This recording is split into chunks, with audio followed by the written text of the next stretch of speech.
चालताना बोलताना कोण आपल्या मागे येतो, ट्रेनमध्ये काय बोलतो, बसमध्ये काय बोलतो, जमाना तसा राहिलेला नाहीये. त्याच्यामुळे काळजी घ्या.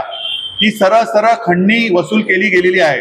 ठाण्यावरनं घरी येत होता बदलापूर. तर काय झालं तुमच्याबरोबर जरा मला सांगा बरं. बदलापूरला ज्यावेळेस जिना चढताना आहे त्यावेळेस एक माणूस मला बघितला, बाबूराव माने म्हणून आहे, त्यांचा वय 55च्या वरच आहे, 55च्या पुढे. त्यांनी बघितल्यानंतर तो वर थांबला जिनेवरती आणि तो मला म्हणाला की तुमचा घुटण्यांचा त्रास आहे. म्हटलं हो. तर बोलतोय तुम्ही कुठल्या साईडनं उतरला. म्हटलं 3 नंबरला, ईस्टला राहिलाय बदलापूरला. तर 3 नंबरला तो खाली थांबल्यानंतर मी उतरलोय. मला भेटला आणि मला म्हटला की माझ्या भावाचा वगैरे खूप त्रास होता 9 वर्षापासून, हिंदुजा हॉस्पिटल जे खूप हे केलोय, पण त्यांनी सांगितलं ऑपरेशन होणार, ऑपरेशनला 3-3.5 लाख रुपये लागणार. पण मी ते न करता ठाण्याला गेलोय. ठाण्याला वैद्यराज चव्हाण मिळालेला आहे, नाशिकवरून येते, कांदा बटाट्याचा व्यापारी. तो 15 दिवसातून एकदा येतोय ठाण्याला. तर तिथं मी माझ्या भावाला घेऊन गेलो, 1 महिन्याची औषध दिलं, तो ठीक झालेला आहे.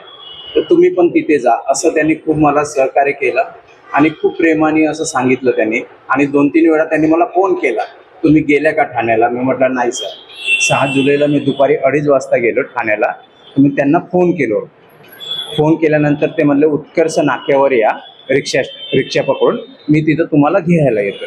तर मी तिथे गेल्यानंतर त्यांना फोन केलो, ते 2 मिनिटात मला घ्यायला आले आणि मेडिकलमध्ये घेऊन गेले आणि त्यांनी माझ्या हाताची नळी वगैरे तपासली आणि सांगितलं की 1 महिन्याची औषध आहे, 1-2 महिन्याची, ते तुम्हाला घ्यावं लागेल.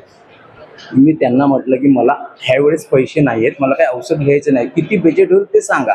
मग त्यांनी ते मेडिकलमध्ये घेऊन स्वतः डांबर चमनप्रास 1 किलोचा तो काढला त्यांनी, डांबर चमनप्रास आणि फोडला त्यांनी.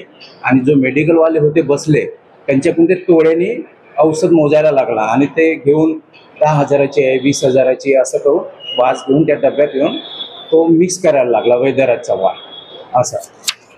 असं बोलता नंतर मला म्हणाले की 2-3 औषधी मिक्स केलं. त्यांनी सांगितलं की 40,000ची औषध झाली आहे. म्हटलं माझ्याकडे एवढा पैसा नाही आहे सर, तुम्ही डायरेक्ट केल्या. तर म्हणजे थोडा तरी असेल, थोडा भरावून परत औषध त्यांनी बनवलं. असं बनवून 1,15,000ची औषध बनवली त्यांनी. आणि पैसे किती दिले? 50,000 सर. आणि जागेवर तुमच्याकडनं जबरदस्ती पैसे घेतले? ऑनलाईन केलं, बँकेत होते, तिथे बसूनच केलं? तिथे बसून. त्याने तुम्हाला द्यायलाच सांगितलं? तर बोलले आता औषध बनवल्यानंतर तुम्ही म्हणता की पैसे नाही. म्हटलं सर मी अगोदरच बोललो होतो, मला अमाऊंट सांगा. तुम्ही मला अमाऊंट न सांगता तुम्ही स्वतःहूनच औषध बनवली. आता ते दुकान चालू आहे? मी 2-3 वेळा गेलो, बंद आहे. ठाण्यामध्ये कुठे आहे ते दुकान? उत्कर्ष नाक्यावर मेडिकलचं दुकान आहे? हो सर. नवरत्न आयुर्वेदिक या नावाने मेडिकलचं दुकान आहे? हो सर. आणि तिथे राबोडी पोलीस चौकी आहे, मी त्यांना पण कळवलं, पोलीस आयुक्ताला पण काय बोलले? पोलीस काय बोलले? पोलीस बोलले की आम्ही इन्क्वायरी करतोय, तुम्हाला टाइम लागेल. पण हे किती दिवसानंतर तुम्ही पोलीस स्टेशन मध्ये गेला? पोलीस स्टेशनला 2 दिवसांनी गेलोय, लगेच 2-3 दिवसांनीच कंप्लेंट केली. मग त्यांना दाखवलं का इथे असं मेडिकलचं दुकान आहे? दाखवलं. ते घेऊन पण आले तिथे. मग ते आजूबाजूवाले बोलले की हे असेच फसवतात, हे असेच फसवतात, खूप लोकांना लुटतात. बघा आपल्या मुंबईमध्ये कशा पद्धतीने फ्रॉड होतात. मी यांना का बोलायला दिलं की रेल्वे स्टेशनवरनं जिना चढताना यांना संधिवाताचा त्रास आहे म्हणून ते लंगडत चालत होते. तिथे त्यांना एक माणूस काय भेटतो, तो त्यांची विचारपूस काय करतो, माणुसकी काय दाखवतो, त्यांना एक आधार काय देतो आणि सांगतो की तुमचा पायाचा इलाज मी करून देतो. आणि या विश्वासाने तो त्यांच्याशी बोलतो. यांना तो विश्वास येतो की चला कोणीतरी आपल्याला एक परका माणूस काहीतरी आपली काळजी घेण्यासाठी म्हणून आपल्याला चौकशी करतोय. वास्तविक पाहता या सगळ्या गोष्टी प्रत्येकाने टाळल्या पाहिजे. अनोळखी माणसाशी बोलताना 100 वेळा विचार केला पाहिजे. रस्त्यात असू दे किंवा कुठेही जाताना कोणीतरी आपल्याशी अचानक येऊन बोलतोय तर आपण बोलायचं की नाही बोलायचं याच्यावर विश्वास ठेवला पाहिजे. पण आता यांना वाटलं की चला माझ्या पायाची कोणीतरी चौकशी करतोय म्हणून त्या माणसाशी बोलले, फोनवरनं बोलणं झालं आणि सांगितलं की मी तुमचा इलाज करून देतो. एखादा माणूस स्वतःहून ज्यावेळी आपल्याला भेटतो आपल्याला वाटतं आपल्याला देवच आला साक्षात, म्हणून आपण मदतीचा हात घेतो. आणि मग ठाण्यामध्ये एका मेडिकल शॉपमध्ये ज्याचं नाव आहे नवरत्न आयुर्वेदिक, यांच्या संधिवातासाठी आम्ही उपाय करून देऊ म्हणून त्यांना त्या दुकानात बोलवलं गेलं. आणि नंतर एक डाबर च्यवनप्राश आणि काहीतरी अशी जडीबुटी घेऊन औषध बनवलं आणि जागेवर 50,000 रुपये त्यांना द्यायला लावले. एक प्रकारची खंडणी होती. नवरत्न आयुर्वेदिक हे जे काही तिथे मेडिकलचं दुकान आहे तिथे अशाच पद्धतीने ज्यावेळी एखादा सावध भेटेल ते शटर उघडतील. असं रेल्वे प्लॅटफॉर्मवर किंवा वेगवेगळ्या ठिकाणी अशा कमजोर लोकांना, ज्यांचे पाय दुखतात, जे चालायला बरोबर चालत नाही, अशा लोकांना घेऊन तिथे वेडं बनवण्याचा धंदा ठाण्यामध्ये सुरू आहे. आणि पोलिसांकडे हे जाऊन आले होते. मग एफ आय झाला का त्याच्यावर? नाही, एफ आय नाही केलं. ते बोलले तुम्ही अर्ज द्या. दोनदा गेलं. पहिलं 2017, 11, 23 ला हा पोलीस स्टेशन मध्ये अर्ज दिलेला होता. मग त्याच्यानंतर काय झालं?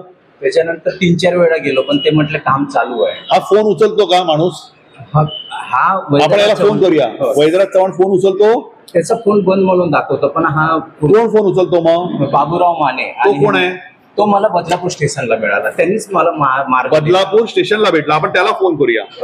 म्हणजे कोण माणूस कसा फोसवेल काही सांगू शकत नाही. आपल्याला वाटतं की आपल्याला देवासारखा भेटला कोणीतरी मदत करायला, पण तो मदत करायला नाही, आपली शिकार करायला आलेला असतो. हे प्रत्येकाने ओळखलं पाहिजे.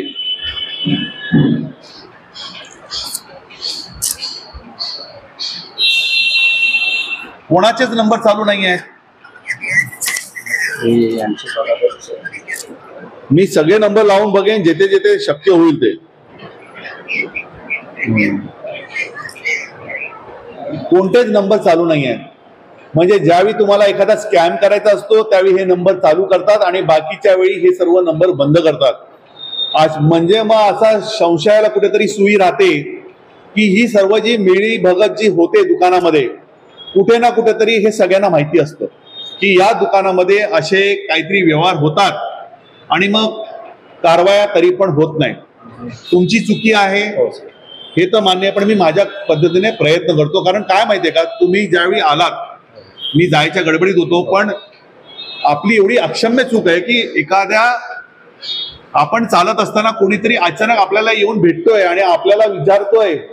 आताचा जमाना तसा राहिलेला नाही आहे. साधा सिंपल माणूस आणि 55 हल्ली तुम्हाला सांगतो, गोड गोड बोलून लोक फसवतात, आपली ओळख काढतात आणि आपल्याला विश्वास वाटतो की चला आपल्याला आपुलकीने कोणीतरी विचारतो. मी प्लीज, बऱ्याच जणांना हा अनुभव येणार. रस्त्यामध्ये चालताना येताना आपल्याला वाटतं काय हा विषय छोटे मोठे घेऊन बसतोय, काय हे काय लोकांना कळत नाही का? पण लोकांना नाही कळत. त्यावेळी आपल्याला आधार वाटतो.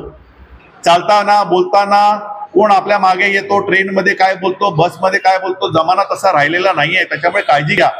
ही सरळ सरळ खंडणी वसूल केली गेलेली आहे आणि पोलिसांना जर याच्यावर काहीच कारवाई करायच्या नसतील, 2023 ला त्यांनी पत्र दिलेलं आहे.